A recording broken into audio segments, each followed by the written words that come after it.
প্রত্যেকটা পুরুষ, প্রত্যেকটা ছেলে মানুষ সে কখনো তার নিজের জন্য কিছু করে না, তার নিজের জন্য কখনো ভাবে না, ভাবে তার বউ, ছেলে মেয়ে, মা বাবা, তাদের কথা ভাবে।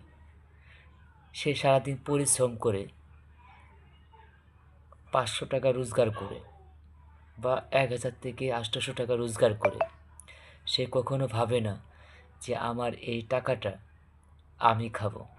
সে সবসময় ভাবে যে আমার এই 500 টাকা ইনকাম দিয়ে আমি আজ বাজার করব, আমার ছেলে মেয়ে, বউ খাবে, মা বাবা খাবে, তার ভালো পড়বে, ভালো খাবে। কিন্তু একটা পুরুষ কখনো তার জন্য ভাবে না যে আমি এই 500 টাকা দিয়ে একটা কিছু করব, তার নিজের জন্য না। এটা হচ্ছে আমাদের পুরুষের জীবন।